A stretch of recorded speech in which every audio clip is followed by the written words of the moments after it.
Senhor presidente, saúdo Vossa Excelência, assim como a ministra Carmen, ministro Fux, o ilustre relator, a Procuradoria-Geral da República, as defesas técnicas, todas as senhoras e os senhores.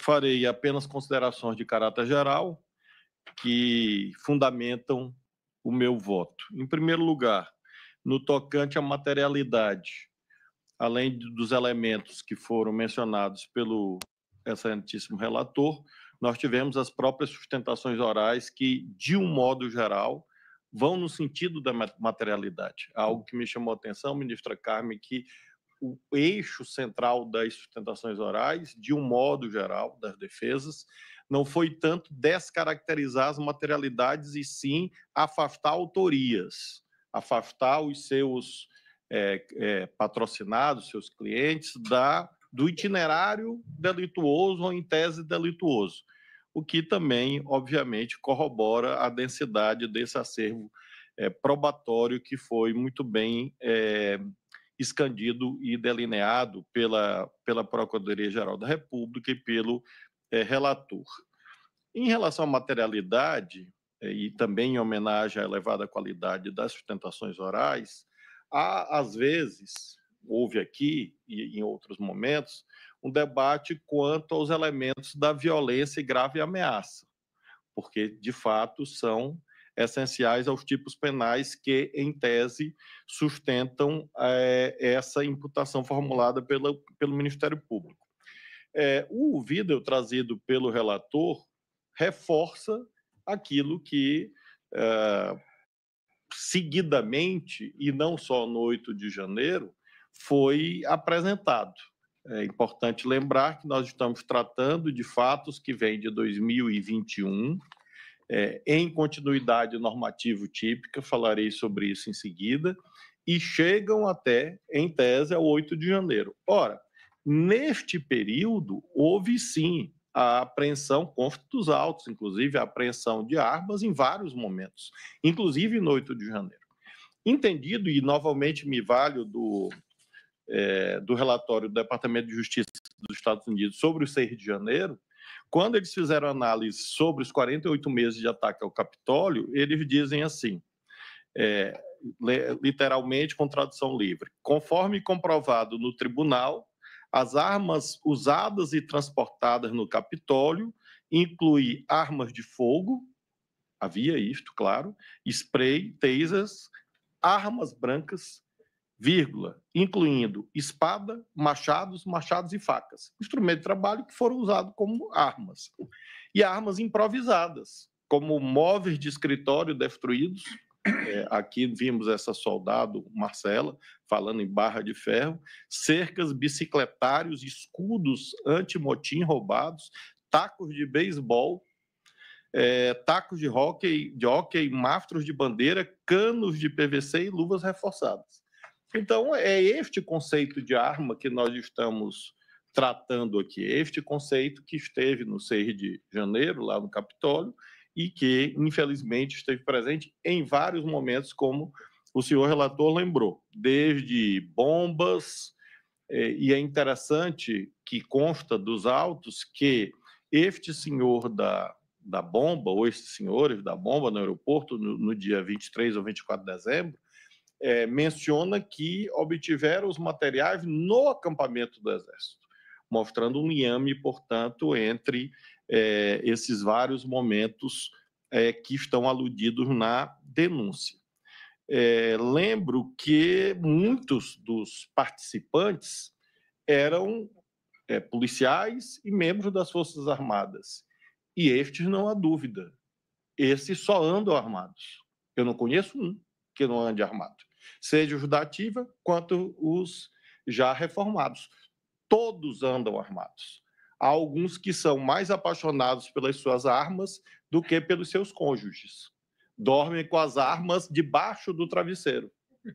Dormem com as armas na cama. Dormem com as armas ao lado da mesa de cabeceira. Transportam para onde vão. Eu fui governador de um estado, fui ministro da Justiça, essa é a realidade. Então, se havia, como de fato havia, inequivocamente, no conjunto de atos, a presença de integrantes das forças policiais e das Forças Armadas, não há dúvida, estavam armados. Porque essa é da natureza da função, diria que mais do que um direito, é um dever. E houve, ministra Carmen, apreensão de armas, inclusive nos ônibus, consta também nos inquéritos policiais quanto ao chamado 8 de janeiro. A tipificação, portanto, do 359L e do 359M, em tese é possível. E não é uma novidade no direito brasileiro essa dupla tipificação. Ela vem de antes. Se nós lembrarmos a Lei de Segurança Nacional, em relação à qual há continuidade normativa típica, e esse é um detalhe importante na avaliação da materialidade e da viabilidade ou da justa causa, porque alguns dos fatos elencados antecedem a lei atual 14.197. E aí alguém poderia dizer, não havia tipicidade. Ocorre que havia uma tipificação quase igual, eu tenho aqui uma referência doutrinária de um senhor chamado Michael Procópio. O senhor conhece, ministro Fux, esse cidadão? Me disseram que trabalha com o senhor. O Michael, né? Michael ou Michael, né? Porque lá no Maranhão tem um vereador que me apoia, preteritamente me apoiava, ele era conhecido como Michael Jackson. Que era Michael Jackson, né? Claro. Mas este caso, eu não sei se ele gosta de ser chamado de Michael ou de Michael. Mas, enfim, se ele quiser homenagear o Trump, é Michael. O senhor Michael Procópio e outros que aqui pesquisei, todos falam dessa duplicidade por conta da largueza dos bens jurídicos tutelados. Se nós formos à extinta e, embora sepultada, Lei de Segurança Nacional, os artigos 17 e 18, ela já tratava em dois tipos penais diferentes. De um lado, tentar mudar com o emprego de violência ou grave ameaça a ordem, o regime vigente ao Estado de Direito. Esse era um crime, reclusão de 3 a 15. E no outro, 18, tentar impedir com o emprego de violência ou grave ameaça, esses elementos sempre presentes, como na lei em vigor, o livre exercício de qualquer dos poderes da União dos Estados, reclusão de 2 a 6. Então, este debate sobre absorção ou consunção, que não é feito, obviamente, no recebimento da denúncia, é cabível, mas ele antecede a lei de setembro de 2021. Essa lei foi sancionada, por coincidência, pelo senhor Jair Messias Bolsonaro e tendo como referendo dos senhores Anderson Torres, Walter Braga Neto, Damares Alves e Augusto Heleno. Portanto, é uma lei bastante recente, foi exatamente neste governo cujas pessoas estão aqui eventualmente acusadas. Portanto, nós não temos casuística em relação a esta lei, mas podemos sim remeter a essa ideia de que há, como de fato há, na minha perspectiva, continuidade normativa típica, e por isso a construção doutrinária pretérita serve para nós admitirmos, em tese, a possibilidade, sim, de concurso de crimes como nós temos feito. E por que nós temos feito nos nossos julgamentos? Imaginemos que aquele aglomerado de pessoas tivesse se dirigido apenas ao Palácio do Planalto, no dia 8 de janeiro. Haveria a tentativa de depor o governo legitimamente eleito. Mas o que o Supremo tem com isto? O que o Congresso tem com isto? E é exatamente a variedade de bens jurídicos tutelados que inspirou o legislador desde sempre nessa ideia de múltiplos tipos penais. Então, nada estranha de que haja essas imputações todas constantes da denúncia e, repito, já de inúmeros acordos do Supremo Tribunal Federal. Em tese, sim, é possível, não há dúvida que é possível que alguém consuma o crime de tentar ou atentar contra o governo legitimamente eleito e não queira destruir o Estado Democrático de Direito e vice-versa. Em tese é possível. Ministro Flávio, permite? Por não.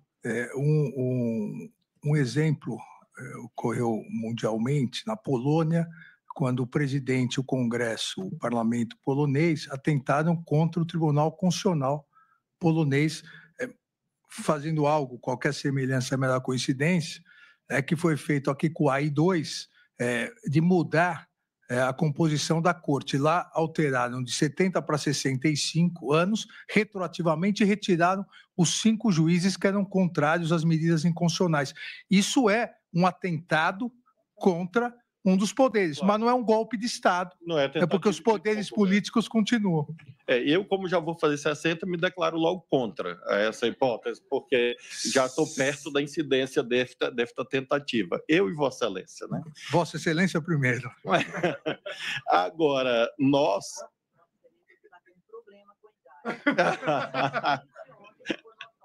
É por conta do peso em mim. Mas, voltando, portanto, à temática do concurso ou da absorção, é claro que isso vai ser debatido em tese. Mas, quanto à materialidade, não há dúvida quanto à sua viabilidade. Exatamente porque houve o ataque ao Supremo, ao Congresso, ao TSE e ao Palácio Planalto em outro momento. É claro que, quanto aos fatos supostamente existentes, que serão objeto de instrução, que antecedem o dia 1º de janeiro de 2023, é claro que quem eventualmente estava ali perpetrando aqueles atos não queria depor o governo do qual fazia parte. Óbvio. E aí nós teremos, portanto, o debate de provas para a configuração ou não. Agora, como proposta de que haja a conjugação, o concurso entre esses crimes, a inviabilidade técnica, claro que não, pelo contrário.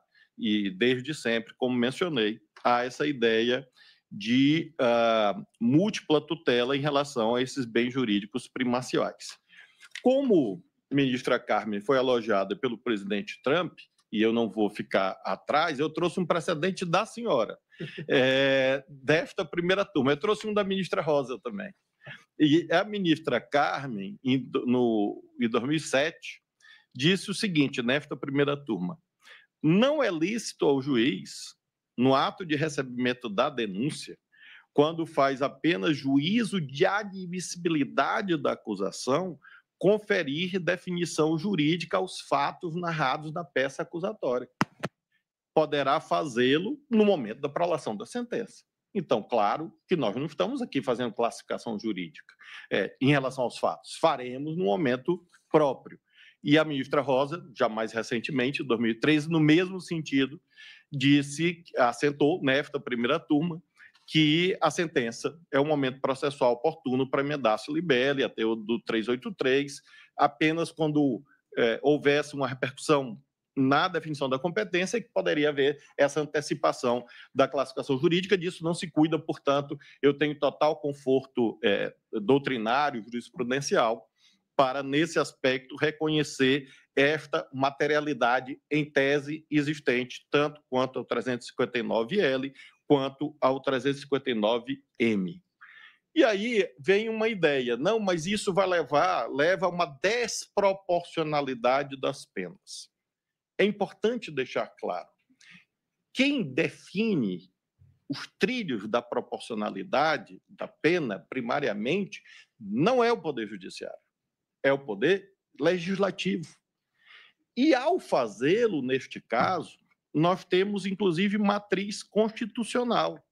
Se nós formos no artigo 5º, inciso 54 da Constituição, lá está dito: constitui crime inafiançável e imprescritível a ação de grupos armados, civis ou militares, contra a ordem constitucional e o Estado democrático.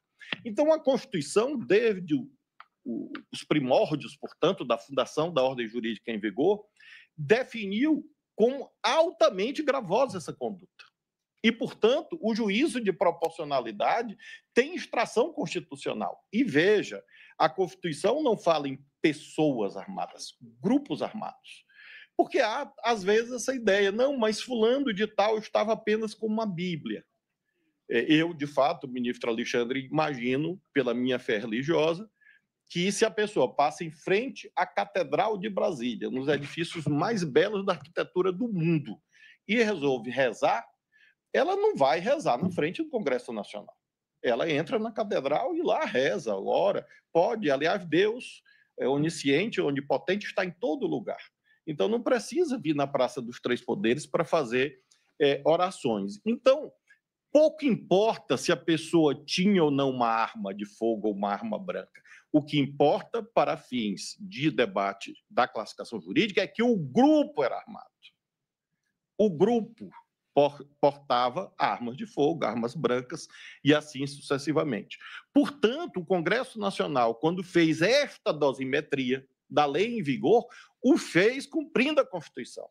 E, portanto, não é o Poder Judiciário, não é o ministro Alexandre de Moraes ou aqueles que o acompanham eventualmente na turma ou dele discordam que estão arbitrariamente fixando penas de índole desproporcional, à vista da magnitude dos valores envolvidos. E se diz também, querido ministro Fux, mas não morreu ninguém.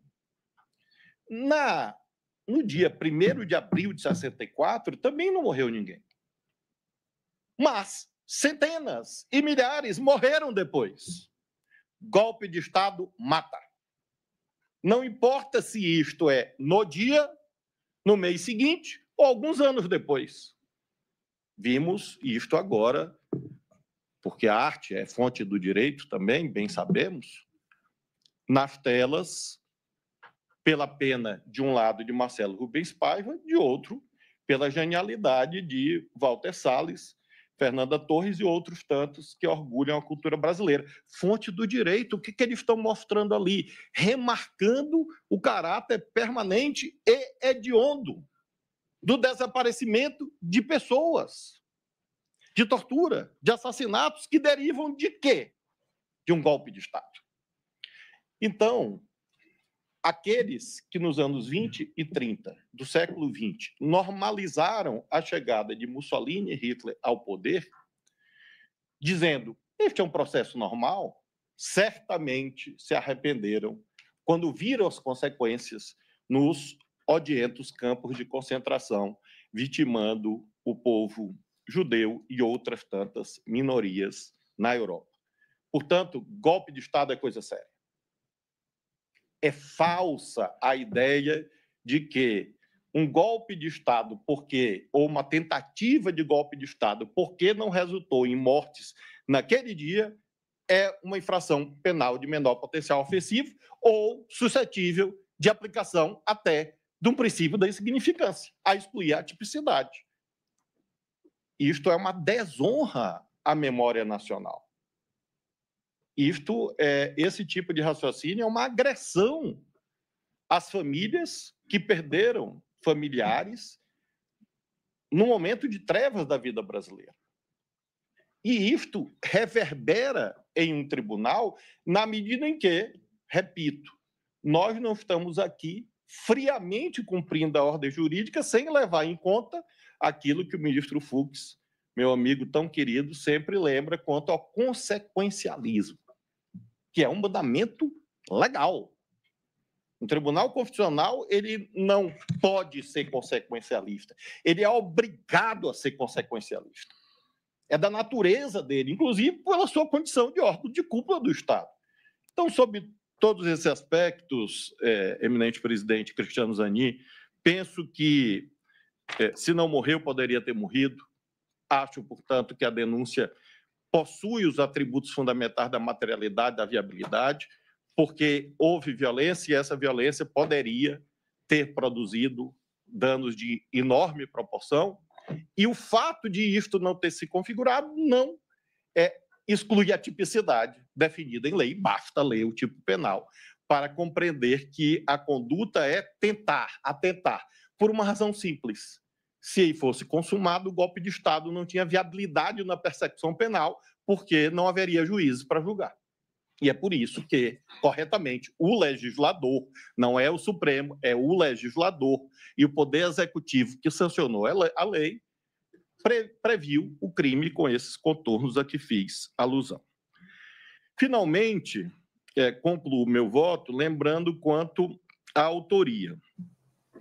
Penso aqui, ministra Carmen, que o relator já nos poupou, eu anotei, como disse, ao longo das sustentações e com a leitura dos autos, indícios, a meu ver, razoáveis em relação a cada um dos acusados, porque justiça não é justiçamento. É claro que as pessoas têm que ser julgadas de per si, independentemente do seu nome, da sua história, como aludi ontem. Temos que aferir as condutas, uma a uma, independentemente do juízo moral ou de qualquer outra natureza que nós tenhamos sobre essas pessoas. Isso não comparece no tribunal. A toga serve para isso. E o que nos distingue de ditadores é que a nossa subjetividade é controlada pelas normas jurídicas. Se não houvesse normas jurídicas, não haveria direito, não haveria segurança para todos que este Supremo sempre deu, com seus acertos e erros, inerentes a qualquer instituição humana. Mas se nós olharmos, desde o alvorecer da República, temos que dar razão a Campos Salles. É a joia das instituições republicanas, disse Campos Salles, como quando ministro da Justiça no primeiro dos governos republicanos.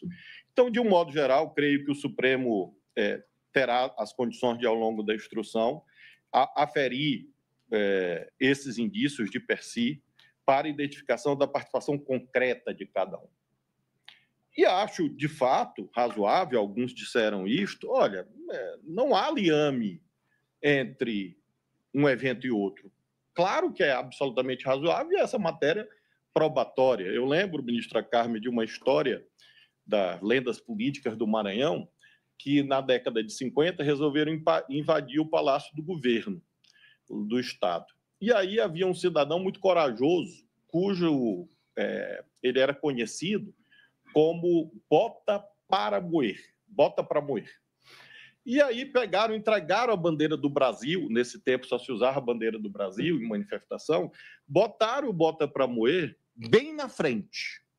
E esta marcha atravessou São Luís, e quando chegou na fronteira do palácio, havia policiais, bota para moer, olhou os policiais, as metralhadoras, e entregou a bandeira nacional com o seguinte brado: a partir daqui, arrumem um mais doido do que eu.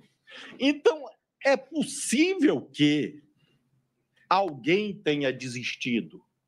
E nós vamos debater se isso configurou ou não o delineamento, a tipificação de uma ou outra conduta, ou de nenhuma, mas no curso da instrução. Esse é o juízo de autoria, né, próprio da instrução processual.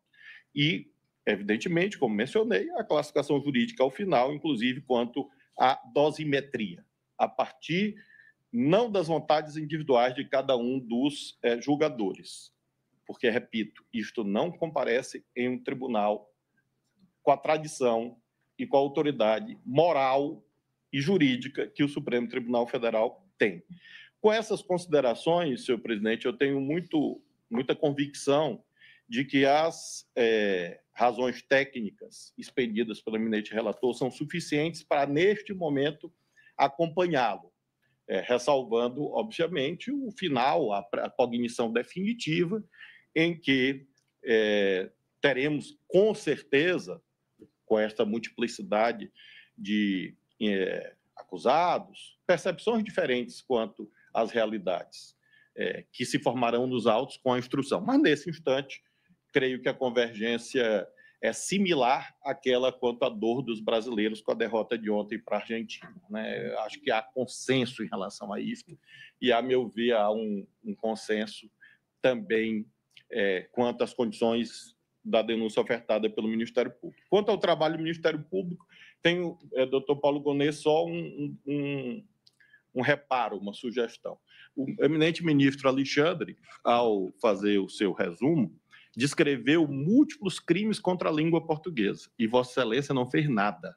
A pobre da língua portuguesa merece algum tipo de proteção do Ministério Público, se é que são verdades as frases do ministro Alexandre de Moraes. Com essas considerações, senhor presidente, eu acompanho o relator.